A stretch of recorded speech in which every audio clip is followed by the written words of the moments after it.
This segment of the Alice Stewart Show is brought to you by Aero Plumbing. For all your household or business plumbing needs, call Aero Plumbing at 1-866-PLUMBER or schedule an appointment online at aeroplumbing.net. And we're back in the spin room on the Alice Stewart Show, 7:35, 25 minutes before 8 o'clock. Joining us in the spin room, Mariah Hatta, former executive director of the Democratic Party of Arkansas, and Jim Reavis, Republican Chairman Association, former president there. Mariah and Jim, great to have you here. Thank you. Thank you. And we're going to continue the conversation as we've had for quite some time that is going on with the shootings. Of course, we're talking about the shooting in Ferguson, Missouri, which involved the shooting of Michael Brown by Darren Wilson, the police officer. A non-indictment was handed down in that case and started protests and looting and fires and much disruption there in Ferguson. And then fast forward to last week where we have a completely different situation where we have a gentleman, Eric Garner, was shot, was approached by officers, put in a chokehold, taken down, and he ended up dying as a result of that. And that was captured on video, and the video itself is just horrific, and it clearly appears that the officers went way too far. And I want to ask you this: this was a topic yesterday on the Sunday shows in terms of police officers and their mindset and how they deal with those they come across in the African American community. And with regard to this one case there in New York City, or in New York, Reverend Al Sharpton was on one of the Sunday talk shows yesterday. He weighed in on this, and he says, look, just looking at the video, it's clear that this was too much violence. Here's Reverend Al Sharpton addressing this issue, saying that there needs to be a more thorough federal investigation. This Saturday, we're having a national march that Miss Gardner and the family from Ferguson is leading to call for congressional action. Mm-hmm. The Congress needs to not only do hearings, we need to deal with the jurisdictional threshold of how you make a federal case. How will she get her day in court? Mariah? I'm not sure what they'll find with federal investigations because obviously they haven't been called for yet. But there is a general feeling on either side that something is wrong. We don't want to see children shot being mistaken, of holding a gun, whether it's a toy gun, such as the case in Cleveland, or Eric Garner, where no one wants to watch someone die on film. I mean, at least no one normal. Right. In the Eric Garner case. And then we have the Michael Brown case, and we have the anger that we're seeing in communities that aren't anywhere near the communities affected. There are problems on both sides, and they need to be addressed somewhere, and I guess nationally is the answer. I guess the one case of the three, me not being a legal expert, the Eric Garner case, I think really does warrant some sort of federal investigation, but I'm not sure where that's going to solve anything. There has to be probably approaches on all different levels and from different agencies and levels of government. Jim, your thoughts? I really agree with Mariah. Personally, I really think that all of these issues, deaths have been a tragedy, that all of them could have been avoided. However, with Al Sharpton wanting to march on Washington, because on a different issue, he said that we needed laws to protect the citizens of these states from these state grand jurors. That's not why you want to march on Washington. March on Washington because you've got an issue and you've got a community that you want to change. I just don't see his point. And looking at the New York incident, and that is much different than the other, I strongly believe, that there's been certain calls for, as we said, federal probe on this exact case and looking further into it. Well, it didn't take long for New York Mayor Bill de Blasio to weigh in on this, and he, in my view, certainly is adding fuel to the fire in this case and is calling for a major overhaul, major reform to curb police brutality. And in my view, these are isolated incidents. The mayor believes that things like police body cams and better training can help prevent deaths like that of Eric Garner. And he also loops in Michael Brown as if it is the same set of circumstances, which I do not believe they are. He says the United States needs to have an honest discussion about racism, and lawmakers have to make some changes. Here is New York City Mayor Bill de Blasio on ABC's This Week.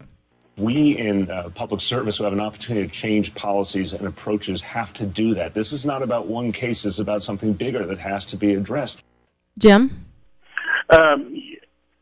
The comment about having body cams, I really don't see how that would have changed one iota on Eric Gardner, because, Eric Gardner, while it's, a tragedy, when a police officer is asking you not to react, just to be still or something, I don't really remember the verbiage, you can't resist arrest.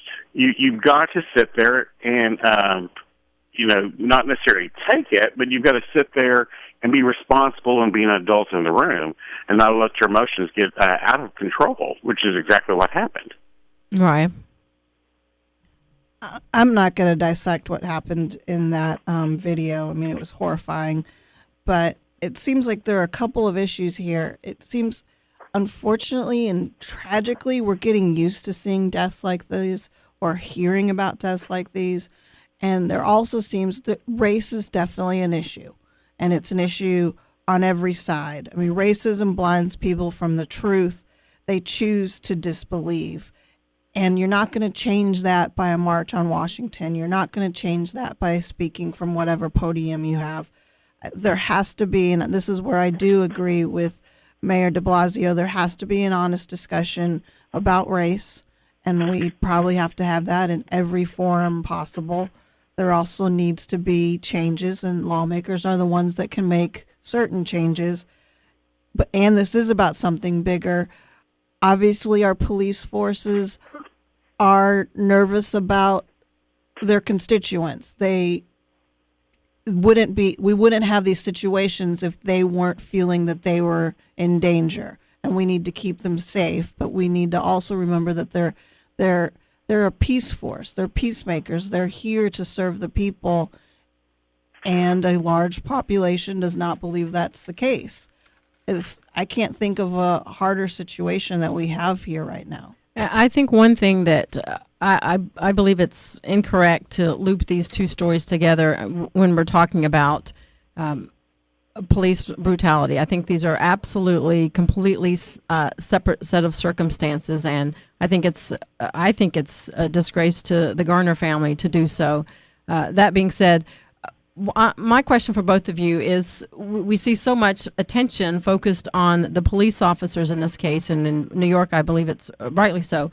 But where is someone calling for some type of conversation or education about what do citizens do if you happen to rob a convenience store and steal cigarettes, and if you happen to approach a police officer, you don't punch them in the face and grab their gun? Where's the conversation to citizens of this country about how you respond in the presence of a law enforcement officer? Jim? That's a great point, that we've got to bring everything back into a certain amount of focus, because everything has been so emotionally charged lately. And, let's come together and work through making sure that we are looking at an even playing field where there's equal responsibility across the board, and it may not necessarily be equal responsibility, but we've got to change the way that we're viewing this. Mariah? I mean, the question was, where does the conversation begin? And obviously no one involved seems to think there's an even playing field. I mean, there's so much anger right now for people that weren't involved at all that it's touching something in them, and that, I don't want to say that's not legitimate, but they personally weren't involved, but somehow it touches something in them that they feel so strongly to react in many different ways, but some of them are very negative. And it is a very emotionally charged, because I think people, it's hurting people inside, whether they feel that their youth are being shot down, or whether they feel that their husbands and sisters and mothers and fathers who protect people and go out every day and put their lives on the line, that they're being endangered. The conversation, I guess, has to start on every level. It has to start in people's homes. It has to start early in schools and churches. It has to be everywhere. Absolutely. And don't you think that needs to be community-driven versus nationally driven? Right. Because a community, living in Northwest Arkansas, my community is radically different from Brooklyn. True. Very true. No, but it does. It needs to be in communities. It needs to be in churches, and it needs to be in homes. It needs to. It's certainly a conversation that needs to begin right along with that on the other side of looking at law enforcement and how they respond. We're going to take a break. This conversation will no doubt continue. We will come back and we will talk more politics. This time, money matters and immigration and budgetary matters in Washington, D.C. Mariah Hatta and Jim Reavis will join us after the break. This segment of the program brought to you by Aero Plumbing. For all of your household or business plumbing needs, give them a call, 501-588-3200, or go online at aeroplumbing.net.